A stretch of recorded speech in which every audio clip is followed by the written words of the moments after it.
আসসালামু আলাইকুম, কেমন আছেন আপনারা সবাই? আমি মোহাম্মদ ইরামুল ইসলাম আছি মালয়েশিয়া থেকে। বরাবরের মতোই মালয়েশিয়ার কি তথ্য এবং আপডেট দেওয়ার চেষ্টা করবো আজকের এই গুরুত্বপূর্ণ ভিডিওতে।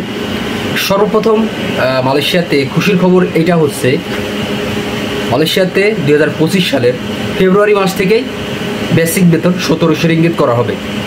মালয়েশিয়াতে যে সকল কর্মীগণ 2025 সালের ফেব্রুয়ারি মাস থেকে আসবে অথবা 2025 সালে আসবে অথবা পুরাতন যারা আছেন সকল প্রবাসীদেরকে বেতন বাড়ানো হবে এবং সেটা করা হবে মিনিমাম লেভেল 1700 রিঙ্গিত, যেটা বাংলাদেশি টাকায় প্রায় 45,000 টাকার মতো।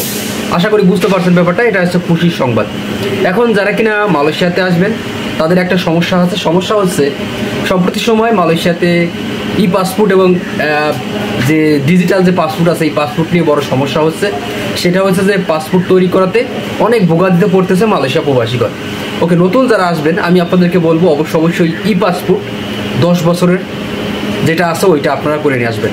নতুনভাবে যারা কিনা মালয়েশিয়াতে আসবেন আমি আপনাদেরকে বলবো অবশ্যই ভালোভাবে আপনি আপনার পাসপোর্টের যে পাসপোর্টটা তৈরি করবেন ই পাসপোর্ট, সেটা জন্ম নিবন্ধন এবং ভোটার আইডি কার্ড অবশ্যই মিল থাকতে হবে। তা না হলে কিন্তু পরবর্তী সময় আপনার ভোগান্তিতে পড়তে হতে পারে। কারণ সম্প্রতি সময় ম্যাক্সিমাম যে সমস্যাগুলো দেখা দিচ্ছে এই মালয়েশিয়াতে, সেটা হচ্ছে প্রবাসীদের এনআইডি কার্ডের সাথে মিল নাই, ভোটার আইডি কার্ডের সাথে মিল নাই, পাসপোর্টের নামের সাথে মিল নাই, মানে নানান ধরনের সমস্যার চরম ভোগান্তিতে আছে মালয়েশিয়া প্রবাসীরা। এই কারণে যারা কিনা আসবেন অবশ্যই আপনার নামটা সংশোধন করে আনবেন। এবং আরেকটা ব্যাপার, মালয়েশিয়াতে সম্প্রতি সময় বাংলাদেশ হাই কমিশন ঘোষণা দিয়েছে যে আসলে সকল ধরনের পাসপোর্ট সেবা তারা প্রদান করবে খুব সহজেই। এটা খুবই খুশির সংবাদ যে মালয়েশিয়াতে খুব শীঘ্রই প্রপারলিভাবে কিন্তু সকল ধরনের পাসপোর্ট সেবা আপনারা পাবেন। আশা করি বুঝতে পারছেন ব্যাপারটা। সর্বশেষ, মালয়েশিয়াতে কলিং ভিসায় যারা আসতে চান শুধুমাত্র প্লান্টেশন এবং এগ্রিকালচারে, তবে কাজকামগুলো অনেকটাই চলতেছে, অনেকটাই স্লো।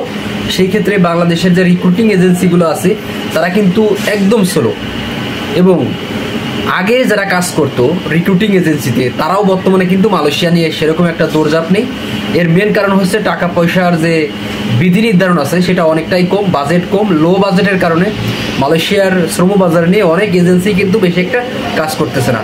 আশা করি বুঝতে পারছেন ব্যাপারটা। অবশ্যই সাবধান থাকবেন। ধন্যবাদ সবাই, ভালো থাকবেন। দেখা হবে পরবর্তী কোনো ভিডিওতে।